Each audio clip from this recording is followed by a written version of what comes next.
So this idea of societies is very practical, so that they keep on meeting regularly, talk about it, discuss matters. So I think it's a fairly practical. Now he already mentioned certain practical grievances they have. So some of them will be solved among themselves. If we meet together, we can hardly communicate now. So in order to eliminate that grievance or problem, it's nice to meet regularly, discuss matters. It's quite interesting, Prashant, how, we take language for granted sometimes. We think we know a language and, we are the masters of that language. But language is a tool. It's definitely a tool to, build the gaps, to bridge the gaps, to build bridges, and to, as Professor Dissanayake was saying, to communicate. Not just communicating, with the means of just talking to someone, but really reaching out to that person and inspiring that person, getting that person involved with whatever is happening in, the country. So I think it's very, very interesting. And coming to the question of language rights, Dr. Pakisothi Sarvanmuthu, can you just talk to us about how this National Trilingual Action Plan and language rights sort of merge to create this society of inclusion and do away with exclusion? I think, if I was to make a mild criticism, because it is a mild criticism at one level of the action plan, my understanding of it is that there is a focus on learning without what I would say an insufficient focus with regard to the stress on language rights, as a sort of a human right, as something that helps to mold a society in harmony, unity, etc. I mean, talk about some of the language societies that we have been involved in putting together in Ampara, Trinco, Bati, as well as in Vaunia and in Mana.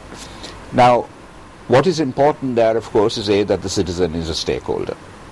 Secondly, what's important, I think, is that the language society is brought together on the basis of an understanding of language rights. I think that's very important. Why is it that we need to know each other's language? That yes, we need to communicate with each other, but there are other dimensions of it as well which are equally important in terms of sort of general social harmony and integration. Thirdly, there is also the governance aspect with regard to it, in that the language societies are, because they're local, because they have, once we have an awareness of what language rights are, they then have a vested interest in ensuring that the trilingualism is effected. And so you have the citizens of the area effectively monitoring in terms of the state as well as the private sector. And in terms of the work that we have done, we've had information therefore coming from language. We've been involved in the setting up of about 150 odd at the present moment. I think the government's target is something like over 1,000.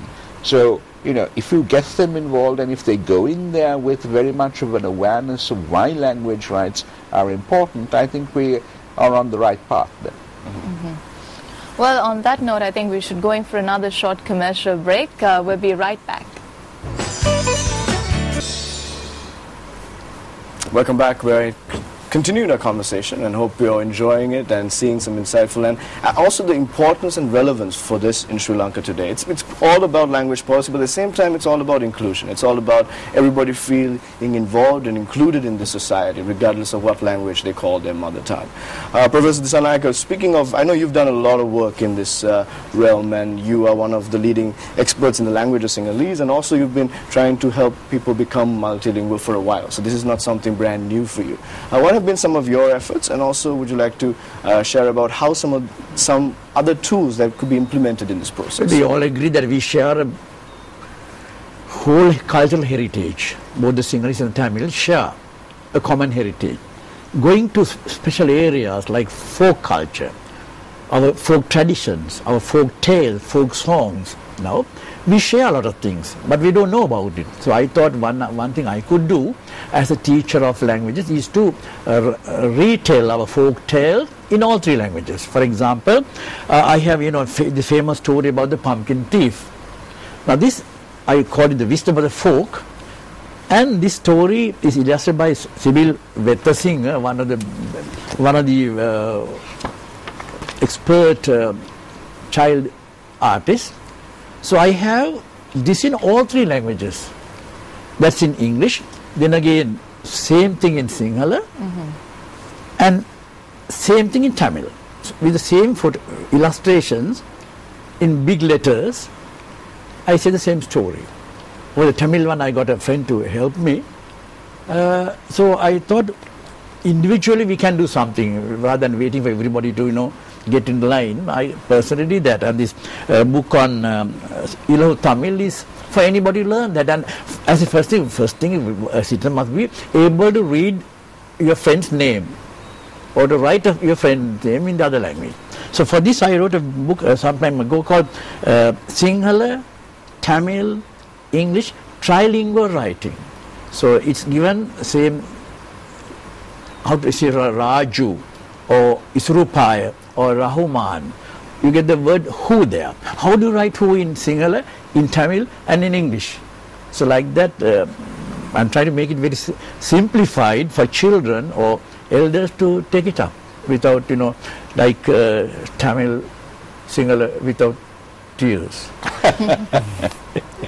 Dr. Sarvanmuthu, do you think this National Action Plan, it's for 10 years, do you think at the end of 10 years we would become a trilingual society, the way this plan is going right now, at the moment? Well, one hopes and prays that one will be able to do it before 10 years, but certainly by 10 years. But the key thing here is going to be that there is a commitment that is maintained over those 10 years to ensure proper implementation.